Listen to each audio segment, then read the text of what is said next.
We are back. All right. My first guest tonight.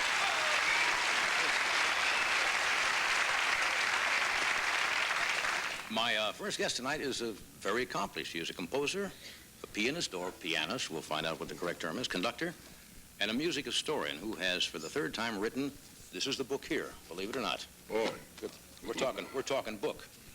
Baker's biographical whoopee, dictionary of musicians. He's a amusing gentleman, doesn't take his work too seriously, although we're going to. Would you welcome Nicolas Slonimsky?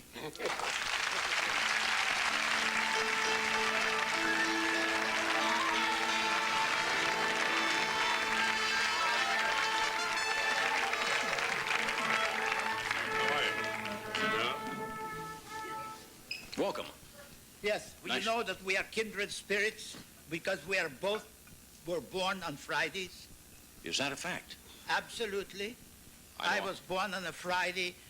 Well, I won't tell you when because it would degrade my appearance Yeah. and my masculinity and my said, but you were born on Friday, and I found it out through psychic methods. You know, I don't know exactly what day I was born on. I know the year and the date.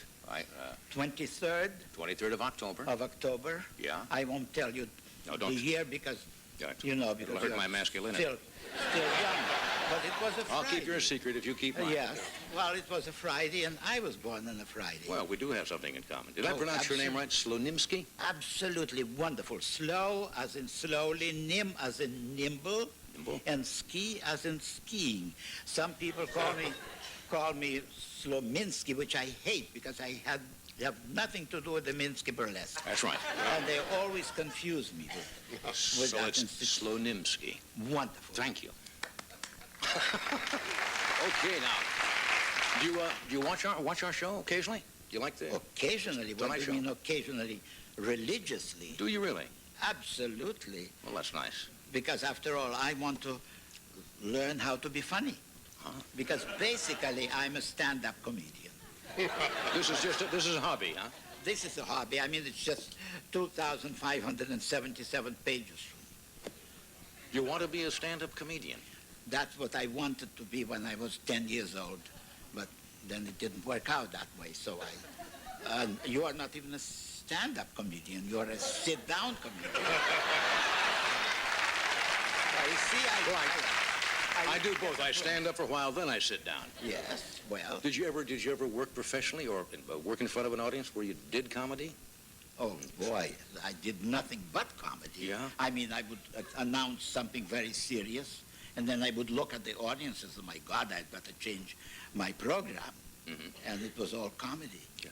Now, this is the third time you've put this book together? Absolutely. And it's really a who's who of music, both alive and deceased. Yes, deceased, mostly deceased. You see, they die very quickly. I have a whole list of stiffs. Whole list of stiffs. Yes. And so they come up and they die. Unfortunately, the wrong people die. What do you mean by that? I mean, some people ought to die, but they don't.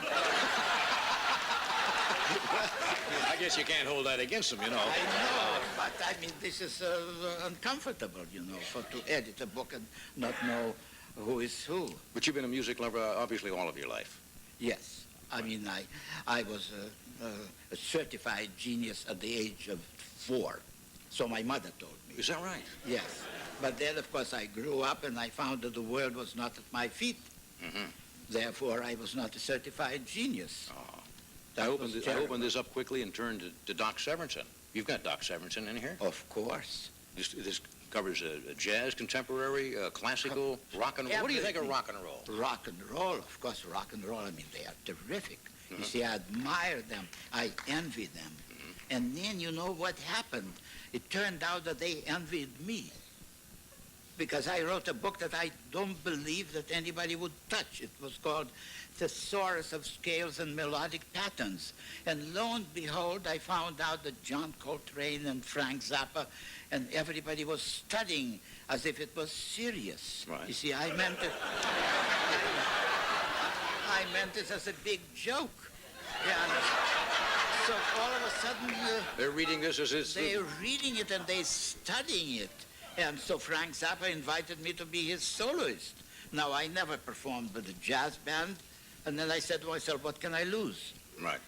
So I said, okay, I will be your soloist. He said, what do I do? He said, you play the electric piano. I said, I never played the electric piano in my life. And then I said to myself, what can I lose? That's right. And so you know, usually my audiences, when I perform by myself, numbers from 13 to 17. But this time I had 5,671 people in the audience, and they all screamed, you know, when I came in, and they screamed and yelled when I left. Now, that could be good or bad. Yes, I know. Let me interrupt us a second here. We have to do a commercial, then we'll come back and talk some more. Oh, yes, I've done some commercials, too. Okay, good. We'll be back.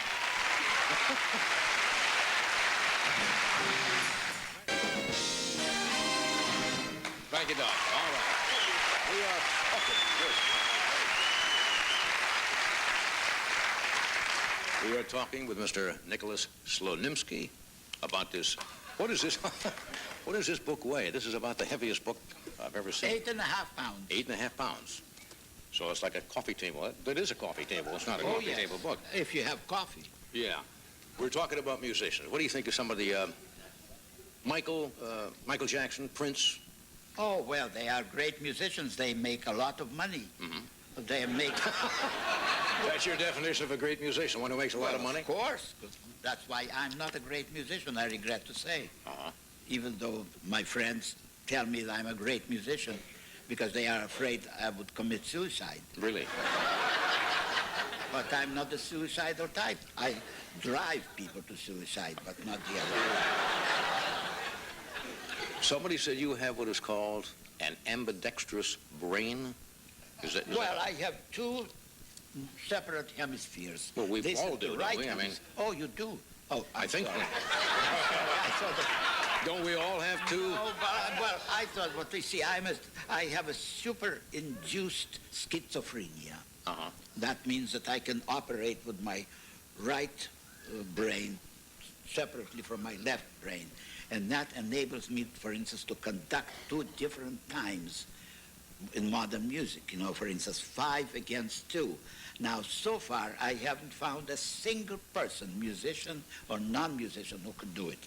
Now, Could you explain to me what that means, well, Nicholas? that means, you see, half of the orchestra has 5/8. 1, 2, 3, 4, 5. 1, 2, 3, 4, 5. Those people, of course, understand what it is. I mean, I don't mean to imply that you don't understand. 1, 2, 3, 4, 5. And the other half of the orchestra has 2. 1, 2, 1, 2, 1, 2.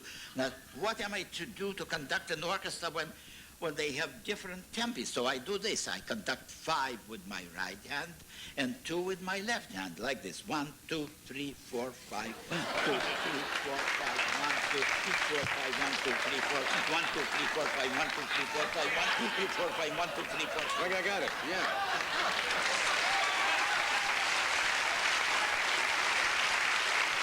Okay.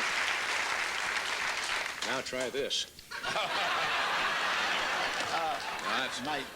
My stomach is not exactly suitable for such exercise. Yeah. May I ask how old you are? Somebody told me I would be rather surprised, and I... Well, you see, I would put it this way. Find another person in your audience who was born in the 19th century. You are older than 86? 86 is nothing. Well, we are in the 19th century, aren't we? No, we're in the 20th century. 20th century. It starts to go, yes. Usually starts with watching hummingbirds, and then you... Anybody born here in the 19th century? All right. Nobody. Except George Burns, but he's not here. Now, George Burns is 90 years old. Yes. So subtract 90 from 1986, what do you get? 1986? 1986 minus 90. Now, we need a computer for that. 1896. You were born in 1896? That's George Burns. And you're older than George Burns? Well, of course, he's just a kid. How, now, are you putting me on? Are you over 90? Well, 90. I celebrated my 90th birthday long ago. I got a wonderful reception, and I got this as a present. Oh, well, that's a nice birthday present. Yes. That was for my 92nd birthday. You're 92? I was 92 last April 27th.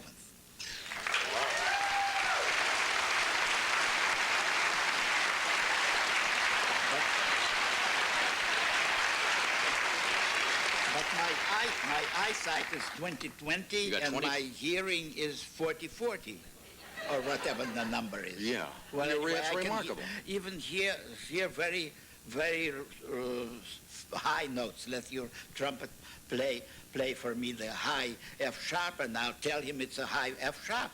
You see, You can tell whatever note it is? Oh, yeah. Hit a high Go note. ahead, Doc. That's- Well, high F sharp, but they Also. You don't want to try this? What do you want to hear? any kind, just one note, and I'll tell you what it is. That's simple. That's C. High C. Close enough. What do you mean close enough? He said, what do you mean close enough? It's B. Well, it If was it's B, C then- sharp. Professor. What? It was C sharp, Professor. D sharp it wasn't. No. No. Nicolas says it wasn't a D sharp. It's not a D sharp. No, it was You play a D sharp, you can come back on the show. What are you going to do for us over here before we C. thank you for coming in this evening? Well, you see, I have all kinds of silly things, you know.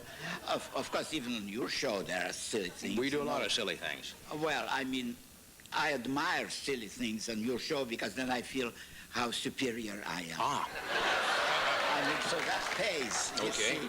And then again, you see, this sort of thing. Now, you see, there is a very difficult etude by Chopin. Mhm. And the right hand plays on the black keys all the time. I see. And I just was too lazy to learn it. But you see, if you take an orange and run it on black keys, it comes out with no trouble whatsoever. Chopin originally wrote it that way. So, well, no, Chopin It's called Fugue for Orange in didn't have Left any Hand. oranges. All He's right. just strictly an apple man.